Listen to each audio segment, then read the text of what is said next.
ঘটনাটি হবে আনুমানিক ৭০ বছর আগের।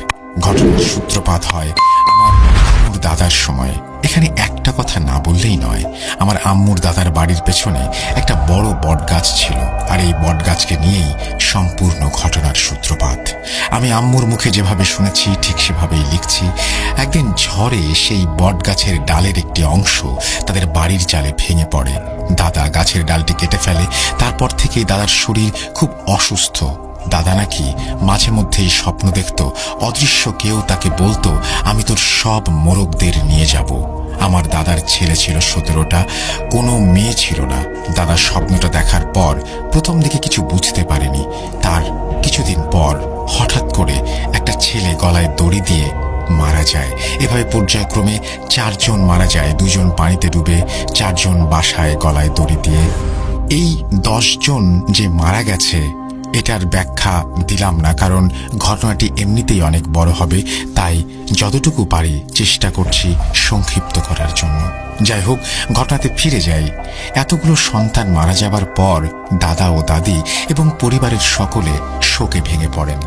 দাদার পাশের বাসার প্রতিবেশী কবিরাজ ভাই ছিল। সে একদিন দাদাকে জানায় যে তারই ভুলের জন্য তার ছেলেগুলো এভাবে মারা গেছে। দাদা তখন ওই স্বপ্নের কথা মনে পড়ে। আমার দাদারা ছিল সর্দার বংশের লোক। তারা অনেক রাগী ও জেদি, আর 5 ওয়াক্ত নামাজ জামাতের সাথে আদায় করতেন এবং আল্লাহ ছাড়া কাউকে পরোয়া করতেন না। তিনি এক প্রকার বাধ্য হয়ে সিদ্ধান্ত নেন তার ছেলেগুলোকে বাঁচানোর জন্য।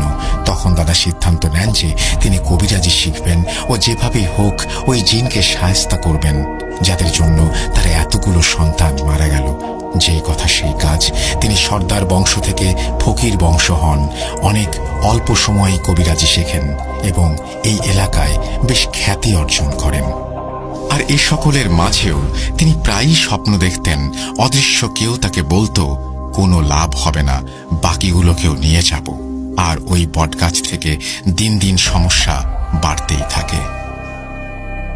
রাতে বাড়ির চালে কারো কারো চলাফেরার শব্দ হতো।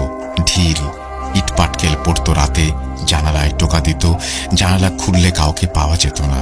দুপুর 1টা-2টার সময় মাঝে মধ্যেই ওই বটগাছে সাদা শাড়ি পরে চুল ছেড়ে দিয়ে বসে আছে এমন একজন মহিলাকে দেখা যেত। শুধুমাত্র সে বাড়ির লোক ছাড়া আর কেউ দেখতে পেত না। বাড়িতে মাছ মাংস রান্না হলে সেগুলো হঠাৎ করেই গায়েব হয়ে যেত। বাড়ির মধ্যকার পরিবেশ কেমন যেন সবসময় ভয়ঙ্কর থাকত। সকলেই ভয় পেত বাসার এসবের কারণে। একবার বাসার মধ্যে গরু কোরবানি দেয়া হলে রাতে সবার অনেক সমস্যা হয় এবং দাদা টয়লেটে যাওয়ার জন্য বের হলে রাতে তাদের উঠানে গরুর মাথা হাওয়ায় ভাসছে এরকম একটা কিছু দেখা যায়। এছাড়াও ছোটখাটো অনেক সমস্যার কারণে দাদা সিদ্ধান্ত নেন যে ওই জিনটাকে তিনি বন্দী করবেন, যাতে করে সে এমন কোনো সমস্যা আর সৃষ্টি করতে না পারে। তিনি ওই জিনকে একদিন তার ছেলের ওপর হাজির করে এবং তার এমন অত্যাচার করার কারণ কি তিনি বলেন। গাছের ডাল কেন কাটা হয়েছে সেজন্য দাদা তাকে বলে এ জায়গা ছেড়ে অন্যত্র চলে যাবার জন্য।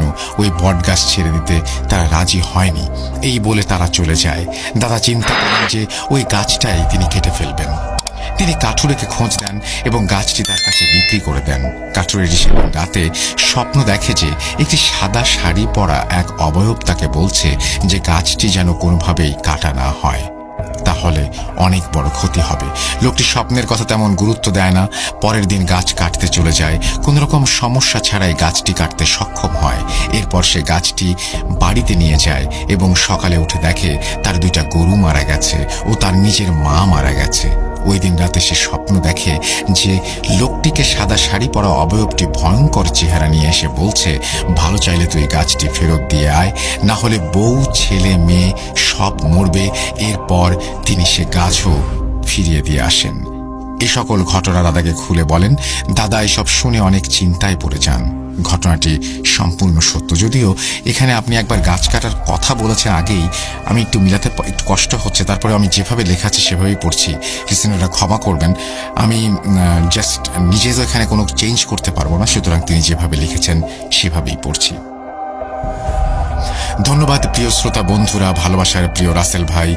যদি ঘটনাটি সিলেক্টেড হয় দয়া করে আপনি পড়ে শোনাবেন, সেই অনুরোধ রইল। ঘটনা যদি আপনার পছন্দ হয় তাহলে এই ঘটনার পরের অংশ লিখে পাঠাবো। আর আমার ঘটনা যদি ভূত.com-এ শেয়ার করেন তাহলে দয়া করে জানাবেন।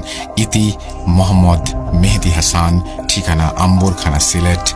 তারপরে তিনি তার মোবাইল নাম্বার শেয়ার করেছেন। Thank you very much. আপনাকে অনেক ধন্যবাদ জানাচ্ছি এই ঘটনাটি শেয়ার করার জন্য, এবং আশা করছি যে এই ঘটনাটি আপনাদের ভালো লেগেছে।